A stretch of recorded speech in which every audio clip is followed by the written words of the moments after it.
तो black book of English vocabulary के OWS के इस सीरीज में आपका स्वागत है। आज हम लोग सेकंड पार्ट करने वाले हैं। फर्स्ट पार्ट में हम लोग 1 से 200 तक कर लिए थे। अगर आप वो देखे नहीं हैं तो वीडियो के डिस्क्रिप्शन बॉक्स में और चैनल पे वो वीडियो पड़ा हुआ पार्ट 1 के नाम से, आप उसको देख लीजिए।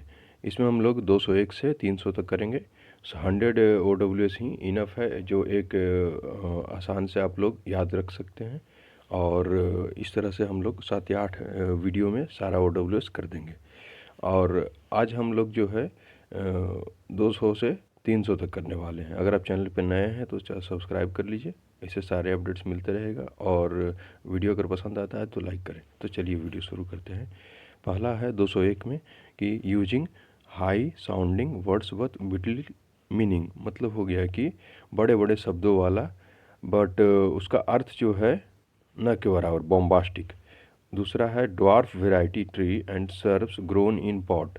मतलब ऐसा पेड़ ग्रो करना पॉट में। पॉट मतलब होता है छोटा बर्तन या छोटा गमला, उसमें ऐसा पेड़ ग्रो करना जो ज़्यादा बड़ा नहीं हो बट वो लंबा समय तक ग्रो हो। मतलब कि अगर 10 साल 20 साल तक भी अगर उसको छोड़ दें तो वो एक फुल साइज ग्रोन ट्री ना बने, छोटा ही एक 2-3 फीट का इस तरह से बड़ा हो जाए। उसको हम इंग्लिश में वन वर्ड में बॉन्साई कहते हैं। 203 में है a sum of money added to a person's wages as a reward for good performance.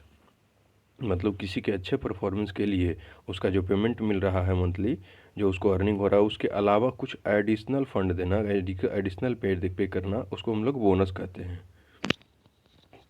Next है ए एविड बुक रीडर, या दूसरा तरीका से क्वेश्चन पूछ सकता है one who reads a lot. Avid मतलब बहुत ज़्यादा उत्सुक, या एक तरह से कह लीजिए कि जो जागृत है इस चीज़ के लिए, इंथुजियास्टिक है, उस तरह का बुक रीडर, या जो बहुत ज़्यादा पढ़ता है उसको कहेंगे बुक वॉर्म, या किताबी कीड़ा, इसको आम बोलचाल की भाषा में बोलते हैं। A hunting weapon which comes back used by Australian aborigines. मतलब एक हॉन्टिंग मतलब हो गया शिकार करने वाला औजार, जो लौट के आ जाता है जब उसको फेंका जाता है। जैसे आप मान लीजिए तीर मारे, तो एक तीर मारने के बाद जो एबोरिजिन यहाँ पे कहा रहा है, इसका मतलब पुराने बहुत पुराने समय में जो यूज किया जाता था, उस तरह का एक औजार, जो कि एक बार जब आप उसको औजार को अपने जो कमान से निकालते हैं या कि तीर को निकालते हैं तो वो दोबारा लौट के हालांकि तो नहीं आता था, बट अगर उसमें धागा बांध दिया, इस तरह से कुछ स्ट्रक्चर कर दें ताकि वो जाने के बाद दोबारा लौट के आ जाए, तो उसको कहेंगे बूमरैंग। मतलब एक बाण, एक तीर से निकला हुआ बाण ऐसा जो लौट के दोबारा आ जाए आपके पास शिकार करने के बाद। अगला है to take something on loan with the intention of returning it. मतलब किसी चीज़ को लोन पे लेना रिटर्न करने के इंटेंशन से, मतलब बोरो करना, उधार लेना। नेक्स्ट है one who is well versed in the knowledge of plants. एक आदमी जो बहुत वेल वर्स्ड मतलब बहुत ज़्यादा समझदार है, जानकार है प्लांट्स के क्षेत्र में, तो बोटनिस्ट कहेंगे। स्टडी ऑफ प्लांट और उसका स्ट्रक्चर को हम लोग बोटनी कहेंगे। बोटनी एक साइंस हो गया, बोटनिस्ट हो गया एक नाउन, जो कोई पर्सन है जो स्टडी करता है उस साइंस को। नेक्स्ट है ए नैरो और busy section of road where the traffic often gets slower and stops. मतलब हो गया कि एक नैरो बिजी सेक्शन कह रहा है कि जैसे रोड है, तो अगर ज़्यादा चौड़ा है तो अचानक से वो थोड़ा उसका चौड़ाई जो है कम गया, और उस केस पे या तो चौड़ाई कम गया या सडनली कुछ वन साइड में कुछ इंसिडेंट हो गया। तो अगर लेफ्ट राइट साइड में इंसिडेंट हो गया तो राइट लेन में आपको चलना पड़ रहा है, तो जो आप जाते समय राइट लेन में चल रहे हैं तो आने वाला को भी अल्टीमेटली, तो उसका तो ओरिजिनली वो राइट लेन है एक तरह से, उधर से लौटने वालों को तो वो बॉटल नेक हो जाएगा एक तरह से, वो बॉटल नेक कहलाएगा। मतलब रोड का अचानक नैरो हो जाना, संकीर्ण हो जाना, बॉटल नेक। मतलब ग्रोथ एक तरह से यहाँ पे कर सकते हैं कि रास्ते का संकीर्ण हो जाना, या जो एक तरह से अलग अलग जगह पे भी बॉटल नेक आप अगर इंग्लिश पेपर में देखे होंगे तो वहाँ पे रहता है कि बॉटल नेक का मतलब इस तरह से होता है कि कोई काम में बाधा आ जाना, जो फुल रफ्तार से स्पीड से काम चल रहा था या कुछ चीज़ ग्रो हो रहा था, अचानक से उसमें कुछ स्पीड उसका जो है कम गया, या ग्रोथ का जो में बाधा आ गया, कुछ अड़चन आ गया, बॉटल नेक। नेक्स्ट है हमारा a broad road bordered with trees. मतलब चौड़ा रोड दोनों तरफ पेड़ लगा हुआ, उसको कहेंगे बॉलवर्ड। A an arrangement of flower जो कि दिया जाता है एज ए प्रेजेंट। तो आप देखते होंगे कोई भी मंत्री साहब मिलते हैं दूसरे मंत्री से या कोई बड़े ऑफिसर मिलते हैं तो वहाँ पे फूल का एक गुलदस्ता दिया जाता है, उसको इंग्लिश में कहते हैं bouquet. Belonging to middle class मतलब मिडिल क्लास से संबंधित तो उसको कहेंगे वर्जोइस, मध्य वर्ग। A shop that sells women clothes and jewellery, एक शॉप ऐसा शॉप जो वीमेन के क्लॉथ्स बेच रहा हो या ज्वेलरी बेचता हो वीमेन के लिए या तो उसको कहेंगे बोटिक शॉप। नेक्स्ट है अफेक्टिंग और रिलेटिंग टू काउज या पर्टेनिंग टू कैटल मतलब काऊ से संबंधित या मवेशी जानवर से संबंधित तो बोवाइन। नेक्स्ट है ए सैडी place under tree, सैडी place under tree मतलब पेड़ के नीचे का, सैडी मतलब छाया तो उसको कहेंगे बॉवर, पेड़ के नीचे के छाया को। नेक्स्ट है एन एक्ट ऑफ ब्रेकिंग और falling to observe a law मतलब नियम कानून को तोड़ना या नियम कानून को फॉलो नहीं करना तो उसको कहेंगे breach. A factory where beer is made, एक जगह एक फैक्ट्री एक उद्योग जहाँ पे कि बियर बनता है, ब्रीवरी शराब की भट्टी एक तरह से। Leather shop leather strap put around a horses head to control it मतलब हो गया कि हॉर्स के जैसे घोड़ा है, घोड़ा के देखिएगा कि उसका जो है जो चालक है उसके गर्दन में और उसके हेड पे कुछ पट्टी की तरह बांधता है लेदर का ताकि उसका जो है हेड को एक टिल्ट कर पाए और एक उसका डायरेक्शन दे पाए।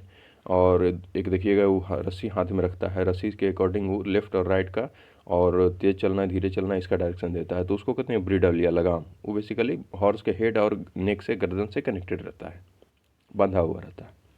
नेक्स्ट है हमारा member of A band of robbers मतलब डाकुओं का ग्रुप, ब्रिगेड।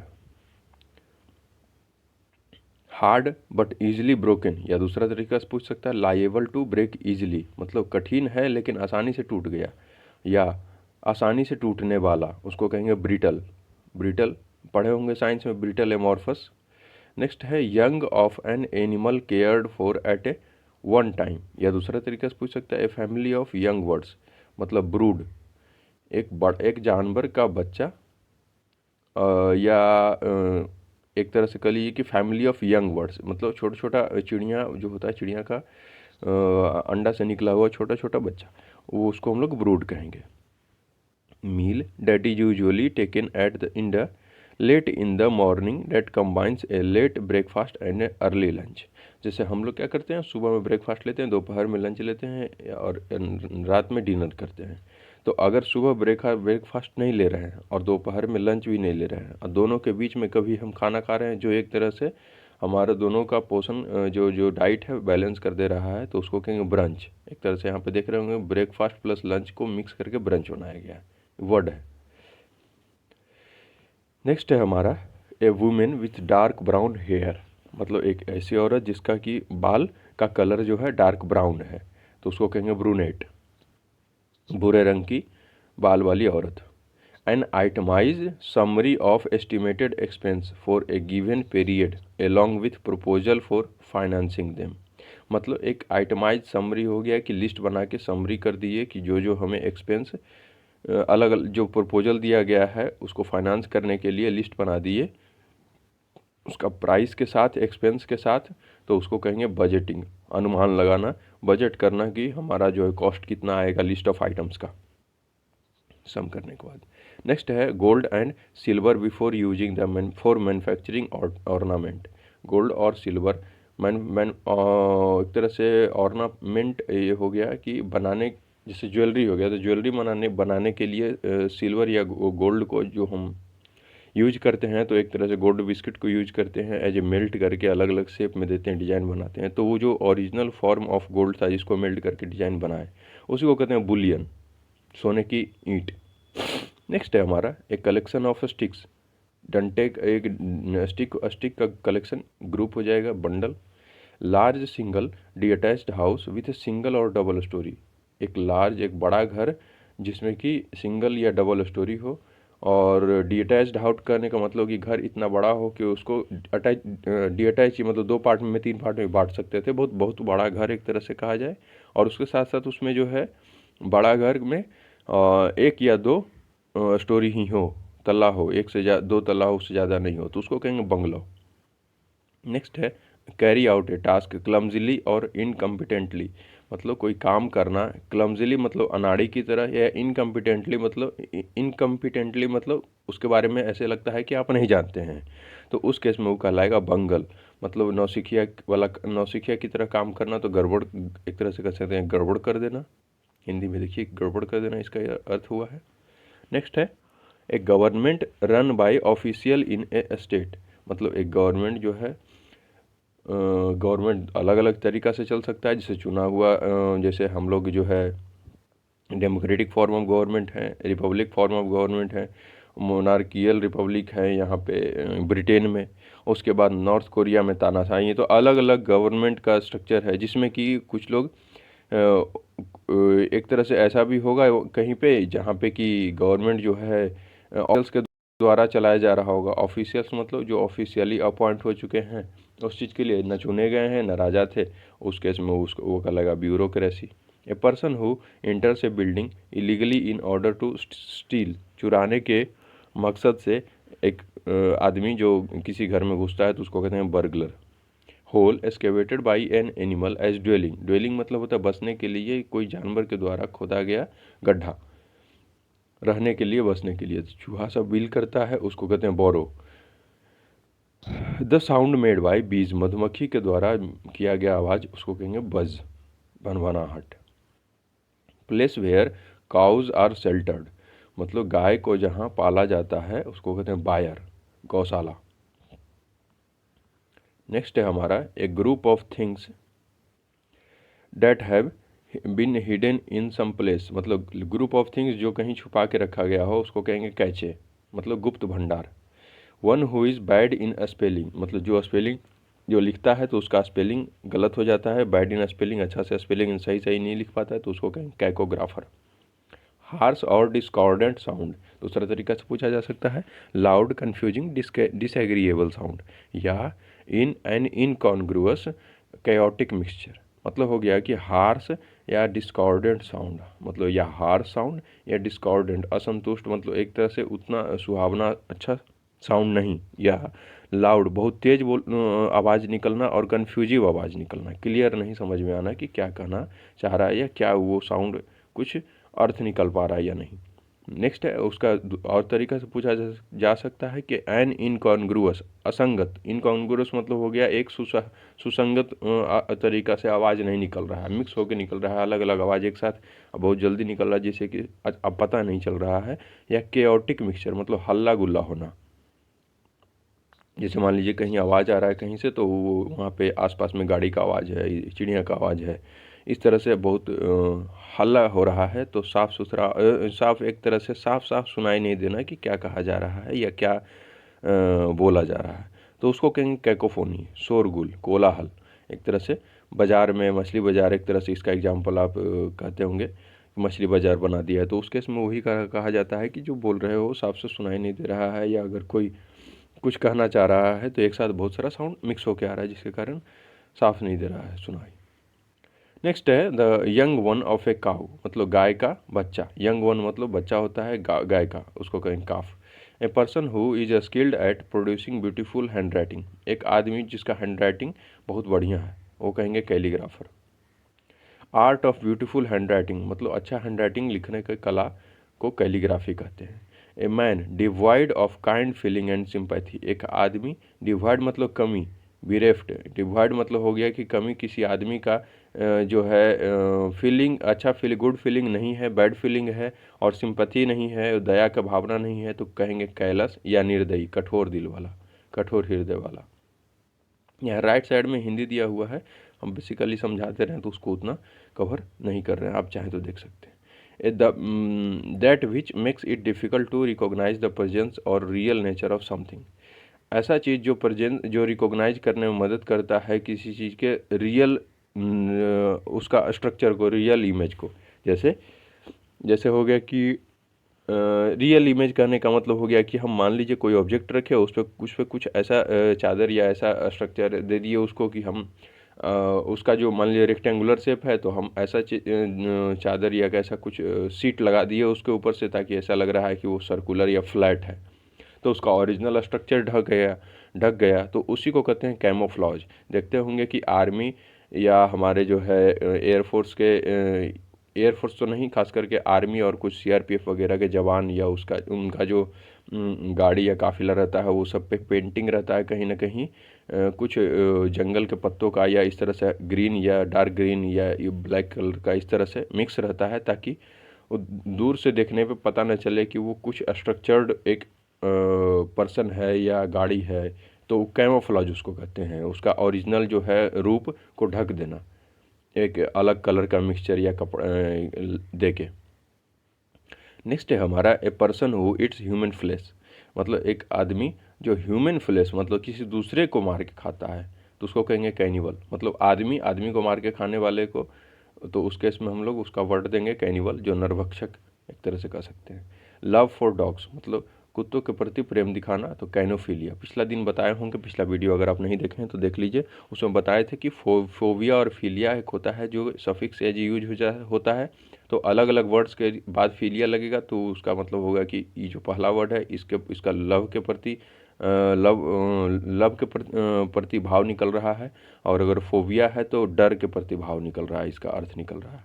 तो कैनो मतलब हो गया डॉग, फिलिया मतलब हो गया लव, तो डॉग के प्रति लव, कैनोफिलिया। नेक्स्ट है हमारा हाउस ऑफ और शेल्टर ऑफ ए जिप्सी, मतलब जिप्सी मतलब हो गया कि एक तरह से जंगल में रहने वाला ग्रुप, जंगल में रहने वाला या जंगल में एक तरह से कह सकते हैं कि जो ट्राइब्स है, जो घुमंतु ट्राइब है, एक तरह से सेटल वो कहीं पे नहीं हुआ है, तो इधर उधर घूम घूम के वो जीवन यापन करता है, अलग अलग जंगल में, अलग अलग वन में, अलग अलग पहाड़ पे, वो अलग अलग समय पे, साल के अलग अलग समय में रहता है, कभी बट ठहरता है, बट कुछ 2-4 दिन से ज़्यादा कहीं भी नहीं ठहरता है। उस केस में ये जिप्सी कहेंगे या या एक तरह से। और यहाँ देख सकते हैं पिलग्रिमेज में भी कभी कभी कुछ लोग जाते हैं, फिर कहीं 2-3 दिन रह के फिर अगला धाम घूमते हैं। पिलग्रिमेज मतलब जो धाम यात्रा कर रहे हैं, धाम घूम रहे हैं, जो एक साथ कहीं जाते हैं। यहाँ पे लिखा हुआ है कि डिजर्ट में भी अगर क्रॉस करके कहीं आगे जा रहे हैं तो उसको कहेंगे कैरावान। कैरावान एक तरह से सिंपल समझ लीजिए दूसरा अर्थ में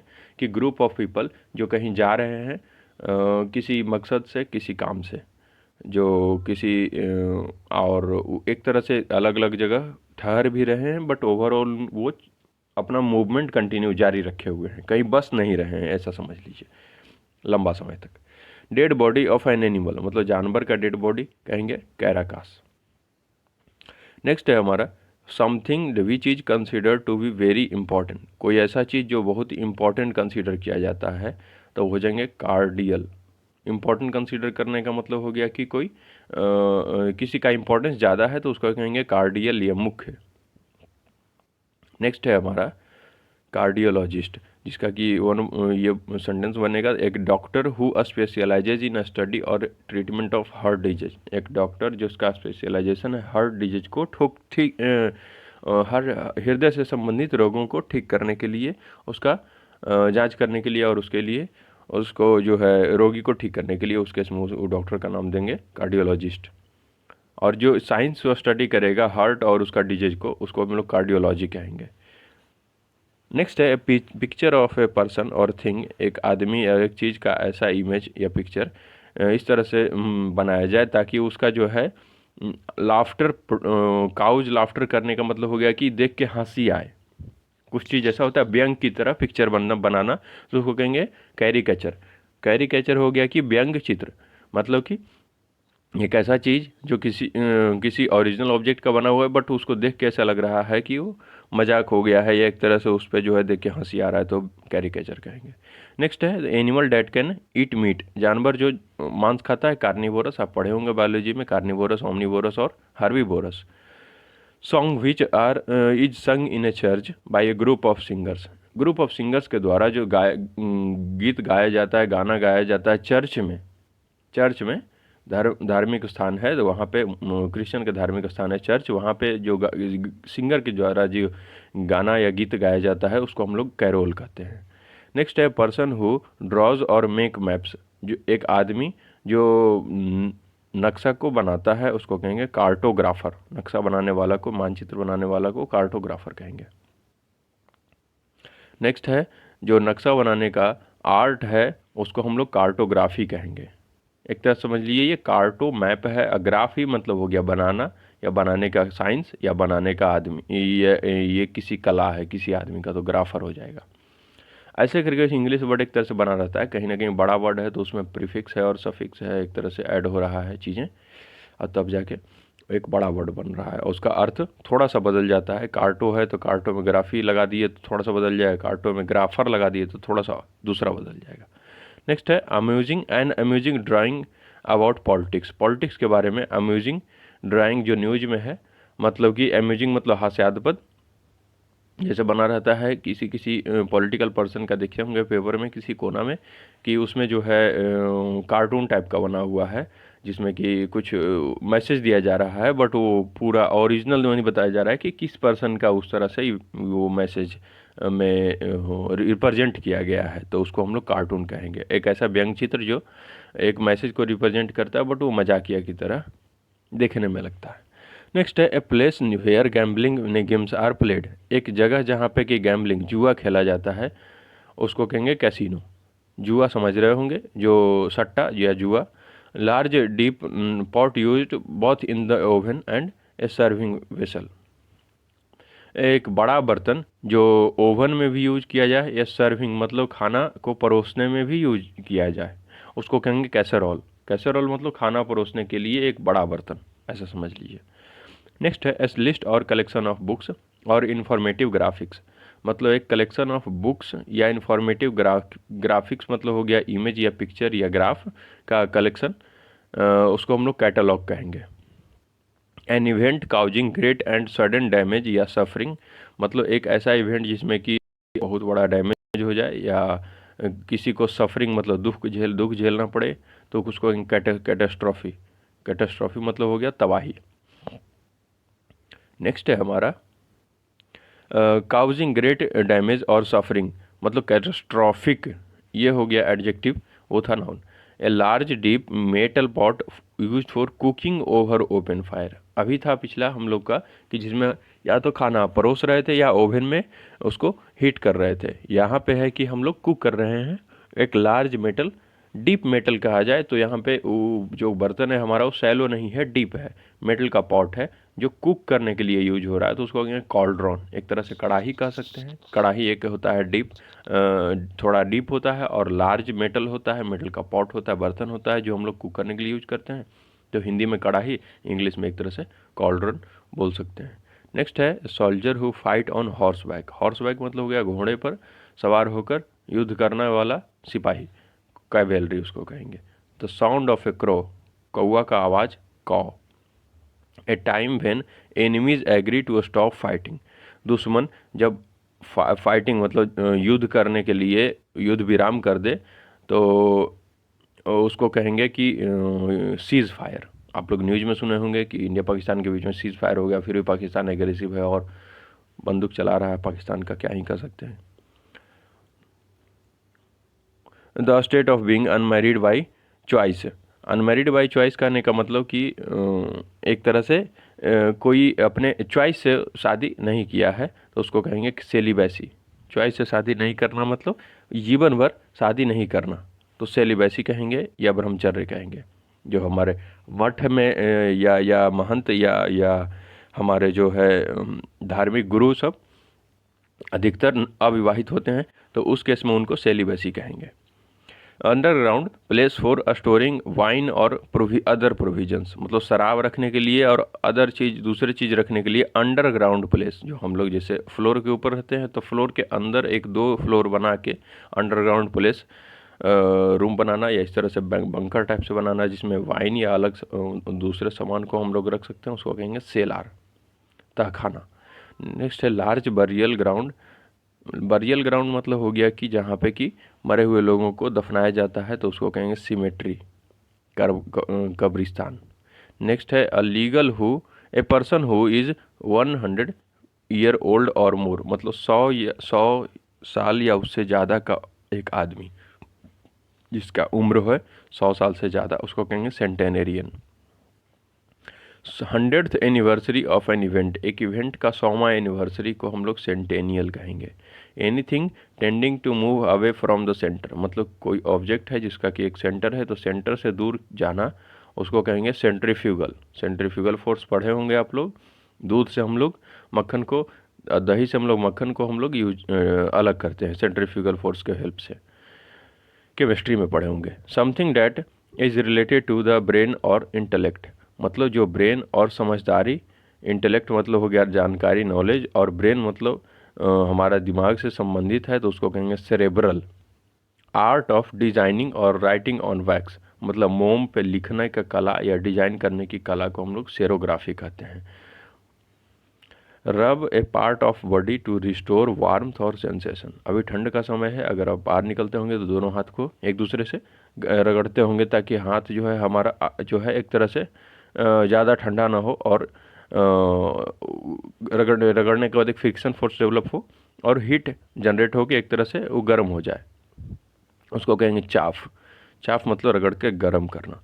वेक्सेशन फॉर ह्यूमिलिएशन और डिसअपॉइंटमेंट, ह्यूमिलिएशन मतलब किसी को ह्यूमिलिएट करना, अपमानित की तरह करना, उसको नीचा दिखाना, और डिसअपॉइंट करना, दुखी करना, या वेक्सेशन मतलब चिढ़ाना तो इसको कहेंगे चार्जिंग, मतलब किसी को चिढ़ाना, विफलता उसके फेल होने पे उसको जो है और भी निगेटिव चीज़ें कहना ताकि उसका जो मनोबल और गिर जाए, उसको कहेंगे चार्जिंग। उसका सिंगल वन वर्ड में आएगा। नेक्स्ट है a child who is believe to have been secretly left in exchange for another, मतलब एक बच्चा दूसरे बच्चा के बदले छोड़ दिया गया हो उसको, या बदल दिया गया हो, चैंगलिंग उसके कहेंगे, मतलब दो अलग अलग छोटा छोटा नवजात शिशु है और एक दूसरे से बदल देखते होंगे फिल्म वगैरह में कि उसको बदल दिया जाता है, इसका बेटा उसके गोद में और उसका बेटा इसके गोद में, तो उस केस में हम लोग चैंगलिंग कहेंगे, बदला हुआ बच्चा, इस तरह देख सकते हैं हिंदी में लिखा हुआ है। नेक्स्ट है हमारा a small building room used for Christian worship in A school, prison, large private house, मतलब एक छोटा बिल्डिंग जो क्रिश्चियन वर्शिप के लिए यूज किया जाता है स्कूल में, प्रिजन में, लार्ज प्राइवेट हाउस में, मतलब एक बड़ा घर है, छोटा स्कूल है, बड़ा स्कूल है या प्रिजन है तो उसमें एक क्रिश्चियन के प्रेयर के लिए छोटा सा एक तरह से जैसे मंदिर होता है उसी तरह छोटा चर्च होता है तो उसको कहेंगे चैपेल, उसका प्रार्थना घर चैपेल, गिरजाघर या प्रार्थना घर। नेक्स्ट है हमारा कंपेलिंग अट्रैक्टिवनेस और चार्म डैट कैन इंस्पायर और इन्फ्लुएंस अदर्स, मतलब कंपेलिंग अट्रैक्टिवनेस मतलब किसी के प्रति बहुत ज़्यादा आकर्षण, या चार्म जो कि उसको जो कि लोगों को इन्फ्लुएंस करता है और इंस्पायर करता है अपने तरफ, तो उसको कहेंगे करिश्मा। Exercising a compelling charm which inspire devotion in others, वही करिश्मा से करिश्मेटिक बना हुआ है जो लोगों को अपने तरफ आकर्षित करे। एक person falsely claiming to have special knowledge और स्किल, एक आदमी जो फॉल्सली क्लेम करता है मतलब झूठा क्लेम करता है कि उसके पास बहुत नॉलेज है और स्किल है तो उसको कहेंगे कैल्ट्रन। कैल्ट्रन मतलब होता है ढोंगी, मतलब दिखावा करना, ऑस्टेंटेशियस। और आगे आप साइनो एंटो में पढ़िएगा कुछ कुछ वर्ड जो अलग अलग होता है बट उसका अर्थ लगभग सिमिलर होता है। Run after in order to catch और कैच अप विथ, मतलब किसी के पीछे भागना उसको पकड़ने के लिए और उसको साथ चलने के लिए, उसको कहते हैं चेज, पीछा करना। नेक्स्ट वर्ड है हमारा deep fissure in the earth surface, मतलब धरती के सरफेस में एक गहराई, एक डेप्थ, एक बहुत गहरा गड्ढा, उसको कहेंगे चैजम, गहरी खाई। Base frame of A car और व्हील अदर व्हील व्हीकल, मतलब गाड़ी का बेस फ्रेम या व्हील व्हीकल का फ्रेम, उसको कहेंगे चेसिस। चेसिस आप सुने होंगे गाड़ी में कि चेसिस है, मेटल का चेसिस है, चेसिस इस स्ट्रक्चर का है, इस 407 का है, ये है, अलग अलग चेसिस होता है। A person employed to drive a private और हायर्ड कार, मतलब एक आदमी का ये नौकरी दिया गया है इस मकसद के लिए कि वो किसी प्राइवेट कार को या हायर्ड कार को ड्राइव करे, तो सॉफर एक तरह से प्राइवेट ड्राइवर कह सकते हैं। सॉफर हो गया जो किसी काम पे लिया गया है एक ड्राइवर जो किसी गाड़ी को चलाने के लिए। नेक्स्ट है पाम रीडिंग, हाथ के रेखा को पढ़ना और उसका भविष्य बताना, तो उसको कहेंगे कीरोमेंसी, हस्त रेखा विद्या। A group of singers in a church, church में सिंगर्स का ग्रुप उसको कहेंगे क्वायर। चर्च में सिंगर्स का ग्रुप, गाना गीत गाने वाली या गीत गाने वाले लोगों का ग्रुप उसको कहेंगे क्वायर। नेक्स्ट है routine task specially a house hold one, मतलब जो रूटीन टास्क है, रेगुलर होते रहता है, जो हाउस होल्ड टास्क है उसको कहेंगे कोर, दैनिक क्रियाकलाप, दैनिक काम।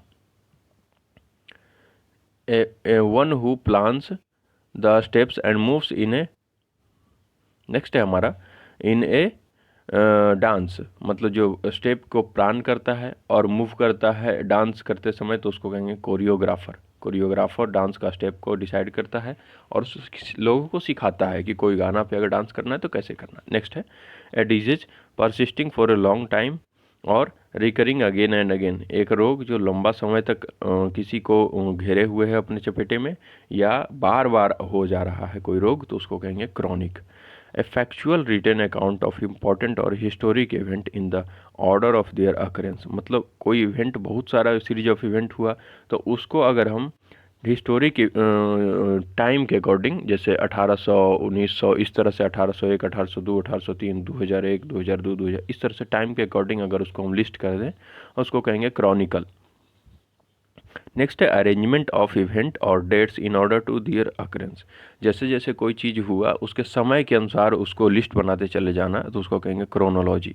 क्रोनोलॉजी या क्रॉनिकल का मतलब हो गया कि समय के साथ इसको हम लिस्ट बना रहे हैं या समय के साथ इसको हम लिख रहे हैं या कहीं नोट कर रहे हैं, जैसे जैसे समय बढ़ रहा है आगे वैसे वैसे इवेंट को लिख रहे हैं तो उसको कहेंगे chronology. an instrument for measuring time accurately in spite of motion और variation in temperature, humidity and air pressure, एक ऐसा इंस्ट्रूमेंट जो मेजर करने के लिए यूज किया जाता है मोशन या वेरिएशन के बावजूद भी, मतलब ठीक समय बताने वाली घड़ी एक तरह से यहाँ पे कर सकते हैं। टेम्परेचर मेजर करना, ह्यूमिडिटी मेजर करना, एयर प्रेशर मेजर करना, तो अलग अलग मेजरमेंट के लिए जो इंस्ट्रूमेंट होता है chronometer. Rude in A mean spirit and सरली वे, मतलब र्यूड होना, मीन स्पिरिट मतलब बहुत अपमानित करना किसी को और बदमिजाज से उसको कहेंगे चर्लिस। नेक्स्ट वर्ड है हमारा एक्सट्रीम सेल्फ कॉन्फिडेंस और ऑडासिटी। एक्सट्रीम सेल्फ कॉन्फिडेंस मतलब हो गया कि बहुत ज़्यादा अपने आप पे कॉन्फिडेंस रखना और ऑडासिटी मतलब हिम्मत होना तो उसको कहेंगे सूजपा। सूजपा इसको पढ़ेंगे सूजपा मतलब दुस्साहस, बहुत दुस्साहस करना, कोई बहुत बड़ा किसी का अपमान करना या कुछ ऐसा इवेंट करना जिसमें कि बहुत सेल्फ कॉन्फिडेंस और घमंड दिख रहा हो। नेक्स्ट है the use of many words where only a few are necessary, जहाँ पे बहुत कम ही शब्द का जरूरत है लेकिन आप बहुत ज़्यादा वर्ड्स का यूज कर रहे हैं तो उसको कहेंगे सर्कमलॉक्शन, मतलब घुमा फिरा के बात करना, दो चार वर्ड के लिए पूरा दो चार पैराग्राफ बोल देना। Clues available at a scene, एक सीन जहाँ पे कि कुछ क्लूज अवेलेबल है जैसे आप गेस कर सकते हैं वहाँ क्या होगा तो circumstantial. A fortress typically one on high ground above A city, एक फोर्ट्रेस मतलब हो गया बड़ा घर, बड़ा महल जो हाई ग्राउंड पे बना हुआ हो, जैसे पहाड़ पे या पठार पे या थोड़ा ऊपर ज़मीन से, जो साधारण आसपास का ज़मीन है उससे ऊपर जगह पे बना हुआ हो बड़ा घर, उसको कहेंगे सीटाडेल या किला। देखते होंगे किला ज़्यादातर पहाड़ पर बना रहता है ताकि बाहरी अटैक से बचा जा सके। क्लिम्ब और मूव विथ डिफ़िकल्टी और lot of effort typically using one's hand and feet, मतलब किसी के हाथ कोई जब अपना हाथ और पैर से चलने की कोशिश करता है बहुत ही फट लगा के उसको कहेंगे क्लाइंबर। हाथ पैर के बल चलना मतलब हम जनरली तो आदमी दो पैर से चलता है, बट किसी आदमी अगर कोई किसी दुखदाई इवेंट से अगर उनका कुछ एक्सीडेंट हो गया हो या कुछ ऐसा इवेंट हो गया जिसमें वो चल नहीं पा रहे हैं दोनों पैर से, तो उस केस में उनको हाथ का सहारा लेना पड़ता है तो उसको कहेंगे क्लाइंबर। नेक्स्ट है making a loud and confuse noise, मतलब लाउड और कन्फ्यूज नॉइस पैदा करना इस तरह से कि साफ साफ सुनाई नहीं दे रहा है और बहुत सारा कोलाहल हो रहा है, हल्ला हो रहा है तो उसको कहेंगे क्लैमरस। लाउड अपील और डिमांड, अपील करना या डिमांड करना तेज आवाज़ में उसको कहेंगे क्लैमर। नेक्स्ट है a fear of being in A small confined place, मतलब एक छोटा क्षेत्र में, छोटा एरिया में, छोटा घर में, छोटा जगह पे बहुत डर होना कि उसको कहेंगे क्लॉस्ट्रोफोबिया। जैसे आपको मान लीजिए कि अगर 4 फीट के 4x4 के बॉक्स में अगर बंद किया जाए कर दिया जाए तो उस केस में आपको ऐसे जो फील होगा उसको कहेंगे क्लॉस्ट्रोफोबिया। छोटा एरिया, छोटा वॉल्यूम में रहने का एक जो वो एक फियर या डर। नेक्स्ट है ऑल द सर्कमस्टांसेज ऑफ ए और the customer of A business. एक बिजनेस का सारा कस्टमर को हम लोग क्लाइंटेल कहते हैं, list of customer of A business. तो चलिए फ्रेंड्स, ये 300 तक अभी कंप्लीट हो गया। अब नेक्स्ट वीडियो आएगा जिसमें 301 से 400 तक का वर्ड मीनिंग रहेगा। आई थिंक आपको समझ में आ रहा होगा। अगर समझने में कोई दिक्कत हो रहा है तो आप कमेंट बॉक्स में लिख सकते हैं कि और हमें एक्सप्लेन करना है या अलग तरीक़ा से एक्सप्लेन करना है। वीडियो देखने अंत तक देखने के लिए धन्यवाद। चैनल को लाइक सब्सक्राइब कर लें और वीडियो को शेयर कर लें अपने फ्रेंड के साथ, ताकि वो लोग भी इसको सीख सकें, इंग्लिश में ज़्यादा से ज़्यादा मार्क्स स्कोर कर सकें। धन्यवाद।